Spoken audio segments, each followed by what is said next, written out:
Max, for you, make sure you get some good feedback. Sure. Okay, so this is my micro hydroelectric generator. I'm going to actually start this off with a video. I'm going to scrub through it and kind of show and talk about the kind of the highlights about it, or that I want to talk about. So this is an overview. So this is the whole assembly. It's about 1.5 feet totally, or in full length, but all of it is disassembled. It can all be taken apart, and then the top half can be taken off, and then this allows me to service it and take it apart further. So I can take off that top PVC, and then one second. I can take off that top PVC, and then these are my 9 electromagnetic coils surrounding it, and that makes it a motor. So the motor is built into the housing of the assembly, and I'll get to that later. And then I made this guy. This is another component of it. This is a bridge rectifier, and so the output of my motor is AC, sorry. And this cuts off the negative side because I have 3 diodes, and it only gives me AC, and then I have a capacitor in there, and that smooths out my output voltage. So I made this and put it in a little waterproof housing, so that way it sits on the side of the casing. And then this is my turbine assembly, or this is my turbine or my rotor, and it has 8 coils in it, alternating north-south, north-south. And they're 60 mils long. They're just big neodymium magnets. And then this can be, the turbine rotor assembly can be taken apart. I can take out these screws and it slides apart. And then I can replace the inside red part. I can replace this guy with different turbine designs. So that saves on print time. And so this is one outside it. So this is used for testing. I can put that in, and then the whole assembly goes on so then the whole assembly goes on the bottom of this bucket. And so you can kind of tell I have a ball valve here. And so this lets me open it. I fill the bucket with water, and then I can open this, and then it'll dump out a bunch of water through the turbine. And I use this for comparing one design to another design. And then it empties out into this kiddie pool below. And then I'll have I have a little pump. It's not here, but when I'm testing it, I have a little pump that I can use to recirculate the water.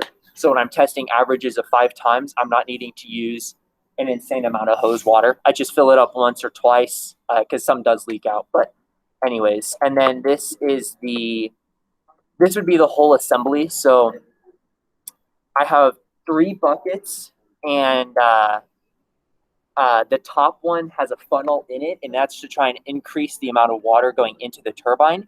My middle bucket here is a casing, and it goes around the coils to make them waterproof. So it's sealed at the top and the bottom and the lid. And then the back bucket, I thought would work with the Venturi effect to help create a low pressure zone behind it, but I'll get to that later. And so there's the funnel. You can see it there. And then down here is the entrance to the turbine. And yeah, so that's that with the video. Now I'll get to the presentation.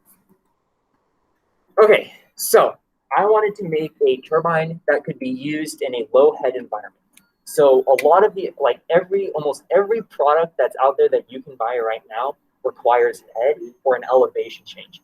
And that's like, typically 20 feet is classified as low head, but I wanted one that could be used with no head. So if you picture Clear Creek, the Platte River, I wanted something that could be used in a river like that to generate electricity, because there are so many people in third world countries that are settled on rivers with no elevation change. So making something like that can generate enough voltage to charge a battery for lights, something like that could be very effective. And so, yeah, so I wanted to explore a new way to generate electricity from low head. And then And then my end goal is to charge a cell phone battery with this scaled version. Is to charge a cell phone battery so that way somebody could power like a little 5-volt device, like charging a phone or something. So for testing it, so the thought process behind it, or the methodology, I didn't want to buy a motor because of the complications that would come with buying a motor. So if I bought a motor, I would have to come up with a way to waterproof the motor and yet still keep it serviceable without having to take it apart, cover it in grease, and put it back in, or however I would make it waterproof. So if I made a motor that would be in 2 separate halves or 2 separate areas that keep the water from one apart from another, then that would work the best. Like even if I bought a motor and had it above the ground, I'd still have to run like a belt or a pulley system up above coming out of the turbine. And then the data I'll be collecting is going to be different voltages compared to other designs. And then everything can be taken apart. And so the only thing that's really changing is my turbine design. And in that video, that was the little red cylinder. And then I figure this, what I'm working on now, can be scaled up bigger. So that way it can increase the voltage output, and then multiple of them can be put in the same river. And let's see. Okay, so here's the design again. You can see it a little bit better. So this is the whole turbine assembly. You can see the coils are around here.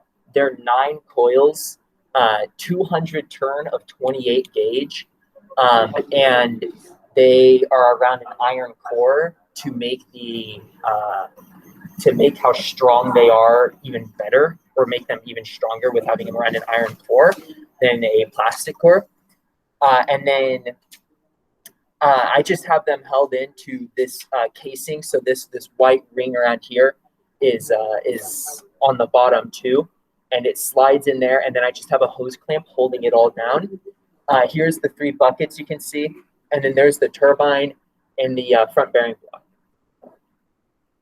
And then for testing, as I said in the video, I fill up my bucket with water. I fill it up to this ridge, and then I empty it out, and I use this to compare design versus design to see how much voltage it gets me, and then the pump to put it back up.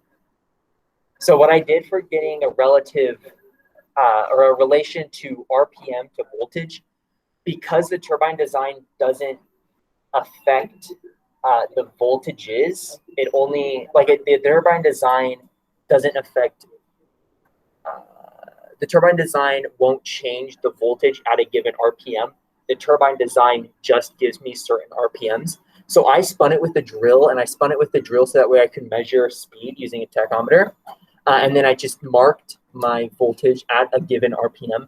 So I graphed it up to the speed of the drill, and you can see it's a pretty linear graph. There could be some minor errors.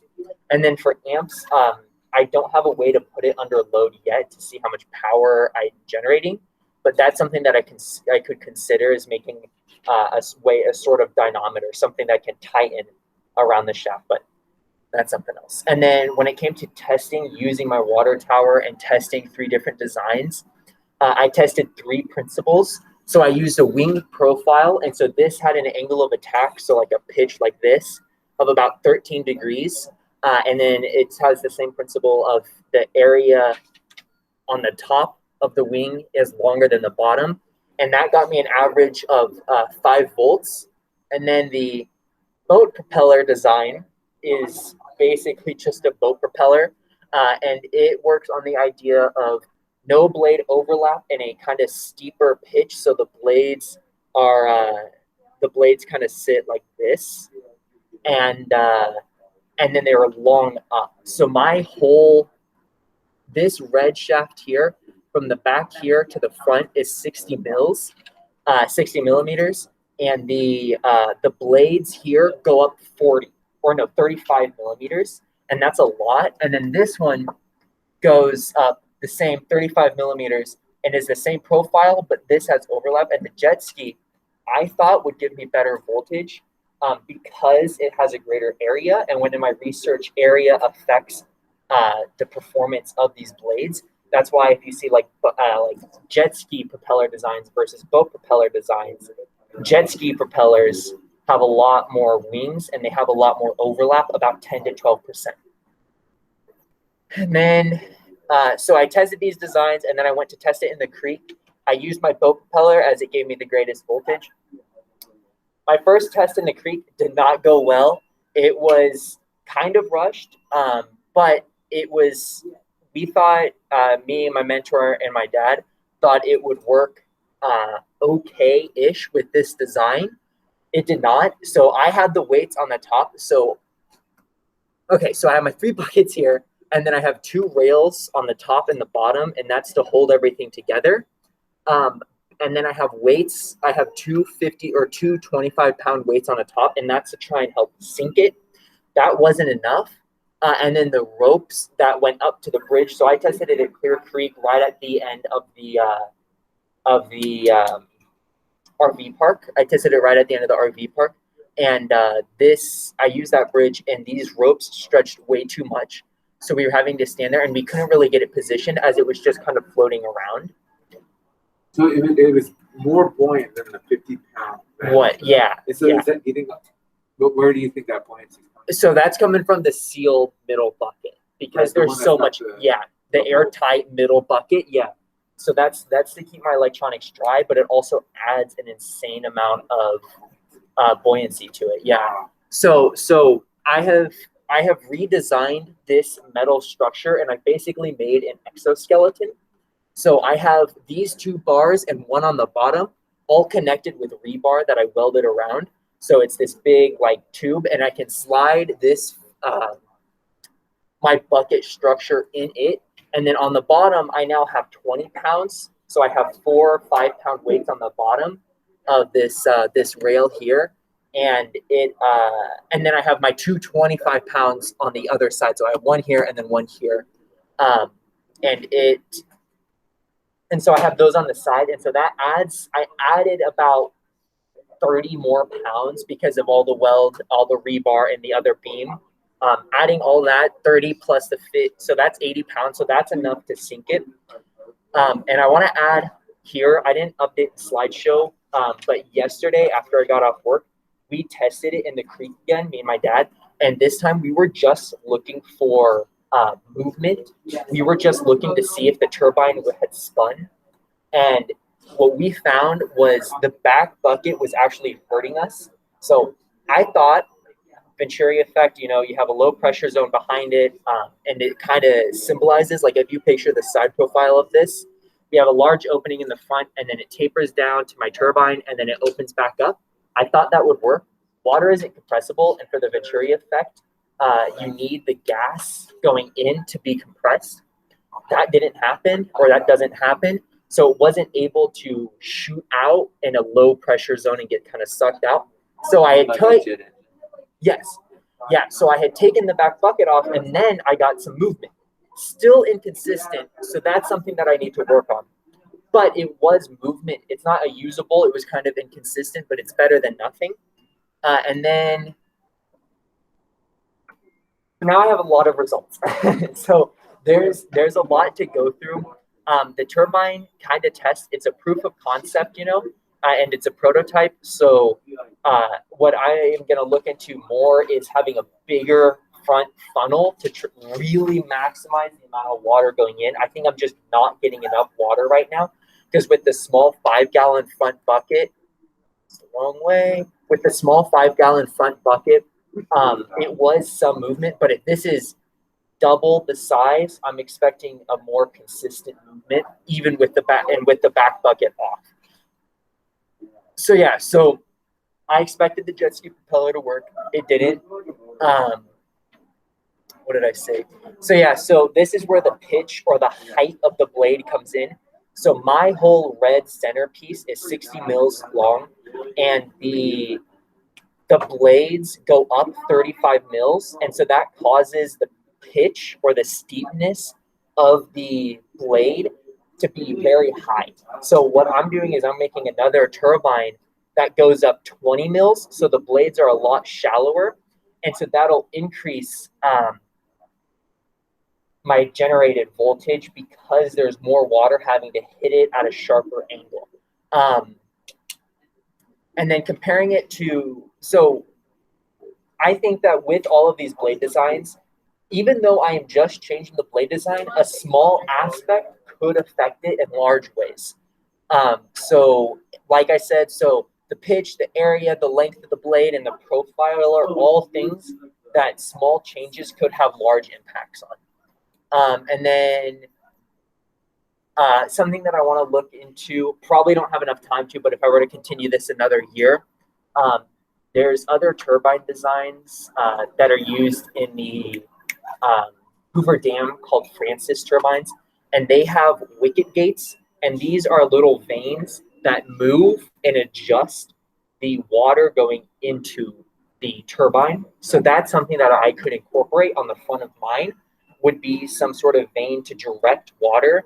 And the vanes also put a pre-spin on the water. So instead of having a linear flow, the water's already spinning when it hits the turbine.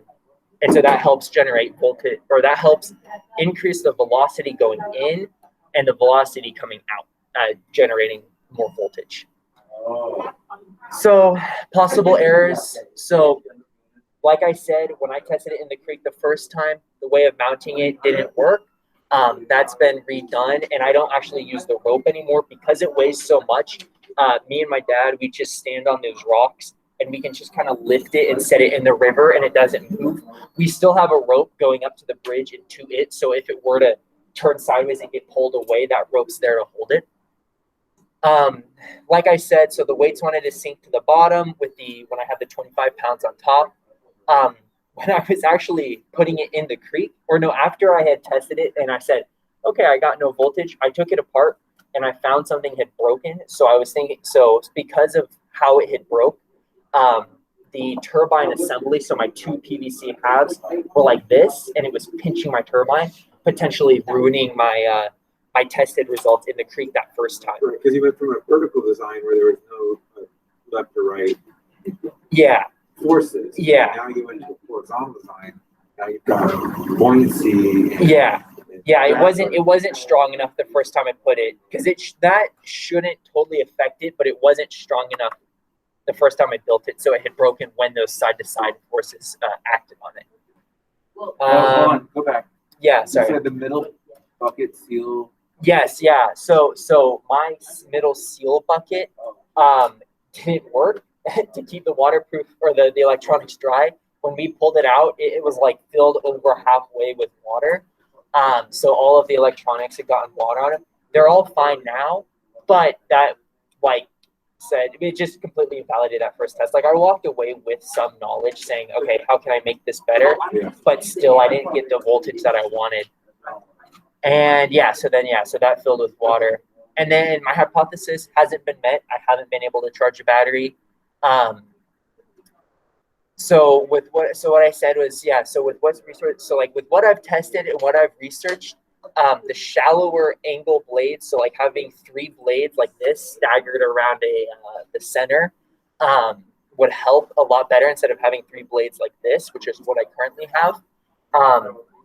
Something, if this were to be scaled up, this is too small right now, but if it were to be scaled up, Kaplan turbines are really similar to mine, and their blades can be adjusted like this. So they have 3 blades staggered around a circle, and their pitch can be adjusted while underwater, something like that. Like reading and researching Kaplan turbines, those designs having live pitch adjustments increases efficiency up to 90%. So having that a better or a higher voltage year round would be better, because if you only have one pitch, only a certain time of the year, because like water, rain, stuff like that affects the flow of the river. And then, so then here I talk about the Venturi effect and a pocket of low pressure. This was false because of water not being compressible. And then the design can be scaled up, and then they can be used in like sets of just going across, spanning the river to increase the output.